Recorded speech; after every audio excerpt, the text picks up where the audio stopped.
Chapter 2, The Mouse and the Motorcycle. Except for one terrifying moment when the boy had poked his finger through the mouse hole, a hungry young mouse named Ralph eagerly watched everything that went on in room 215. At first he was disappointed at the size of the boy who was to occupy the room. A little child, preferably 2 or even 3 children, would have been better. Little messy children were always considerate about leaving crumbs on the carpet. Oh well, at least these people did not have a dog. If there was one thing Ralph disliked, it was a Snoopy dog. Next, Ralph felt hopeful.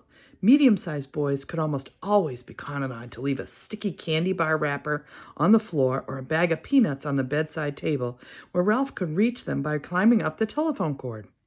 With a boy this size, the food, though not apt to be plentiful, was almost sure to be of good quality. The third emotion felt by Ralph was joy when the boy laid the apple core by the telephone. This was followed by despair when the mother dropped the core into the metal wastebasket. Ralph knew that anything at the bottom of a metal wastebasket was lost to a mouse forever. A mouse lives not by crumbs alone, and so Ralph experienced still another emotion. This time food was not the cause of it. Ralph was eager, excited, curious, and impatient all at once. The emotion was so strong it made him forget his empty stomach. It was caused by those little cars, especially that motorcycle and the brrrr sound the boy made. That sound seemed to satisfy something within Ralph, as if he'd been waiting all his life to hear it. Brrrr, went the boy. To the mouse, that sound spoke of highways and speed, of distance and danger, and whiskers blown back by the wind.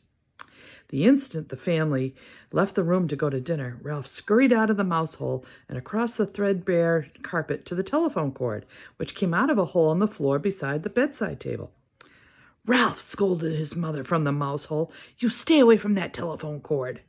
Ralph's mother was a great worrier. She worried because the hotel was old and run down, and because so many rooms were often left empty with no careless guests to leave crumbs behind for mice.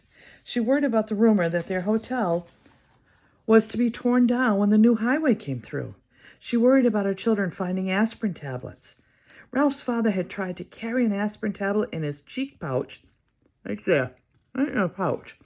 The aspirin had dissolved with unexpected suddenness, and Ralph's father had been poisoned. Since then, no member of the family would think of touching an aspirin tablet, but this did not prevent Ralph's mother from worrying. Most of all, Ralph's mother worried about Ralph. She worried because he was a reckless mouse who stayed out late in the daytime when he should have been home safe in bed. She worried when Ralph climbed the curtain to sit on the windowsill to watch the chipmunk in the pine tree outside and the cars in the parking lot below. She worried because Ralph wanted to go exploring down the hall instead of traveling under the floorboards like a sensible mouse. Heaven only knew what dangers he might meet in the hall. Maids, bellboys, perhaps even cats. Or what was worse, vacuum cleaners. Ralph's mother had a horror of vacuum cleaners. Ralph, who was used to his mother's worries, got a good running start and was already halfway up the telephone cord.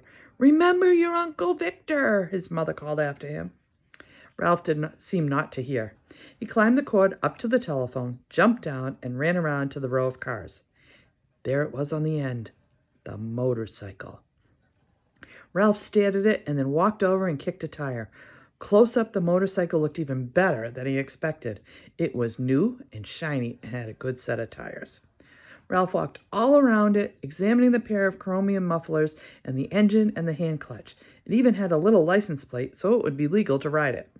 Can you imagine that? A license plate on a mice-sized motorcycle. "Boy," said Ralph to himself, his whiskers quivering with excitement. "Boy, oh boy."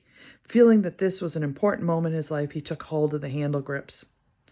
They felt good and solid beneath his paws. Yes, this motorcycle was a good machine, all right. He could tell by the feel.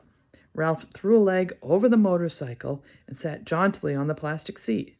He even bounced up and down. The seat was curved just right to fit a mouse. But how to start the motorcycle? Ralph did not know. And even if he did know how to start it, He could not do much riding up there on the bedside table. He considered pushing the motorcycle off onto the floor, but he did not want to risk damaging such a valuable machine. Ralph bounced up and down the seat a couple more times and looked around for some way to start the motorcycle. He pulled at a lever or two, but nothing happened. Then a terrible thought spoiled his pleasure. This was only a toy.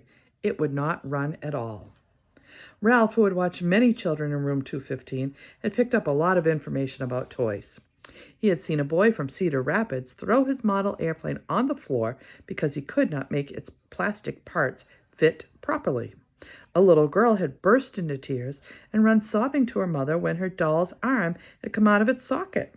And then there was that nice boy, the potato chip nibbler, who stamped his foot because the batteries kept falling out of his car. But this toy could not be like all those other toys he had seen. It looked too perfect with its wire spokes on its wheels and its pair of shiny chromium exhaust pipes.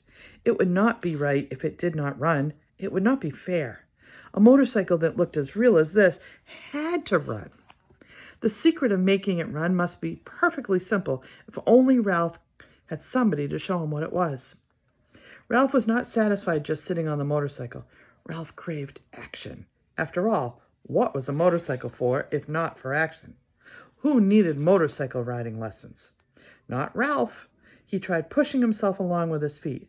That was not nearly fast enough, but it was better than nothing. He moved his feet faster along the tabletop, then lifted them up while he coasted. Feeling braver, he bent low over the handlebars and worked his feet still faster towards the edge of the bedside table. When he worked up a little speed, he could coast around the corner.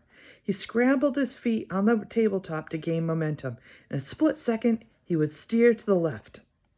At that moment, the bell on the telephone rang half a ring, so close it seemed to pierce the middle of Ralph's bones. It rang just that half ring, as if the girl at the switchboard realized she had rung the wrong room and jerked out the cord before the ring was finished. That half a ring was enough. It shattered Ralph's nerves and terrified him so that he forgot all about steering. He jumbled his thoughts until he forgot to drag his heels for brakes. He was so terrified he let go of the hand grips. The momentum of the motorcycle carried him forward, over the edge of the table. Down, down through space tumbled Ralph with the motorcycle. He tried to straighten out, to turn the fall into a leap, but the motorcycle got in the way. There was nothing. He grabbed in vain at the air with both paws. There was nothing to clutch, nothing to save him, only empty air. For a fleeting instant, he thought of his poor old Uncle Victor. That was the instant the motorcycle landed with a crash in the metal wastebasket. Ralph fell in a heap beside the motorcycle and lay still. That's it for Chapter 2. Hope you liked it.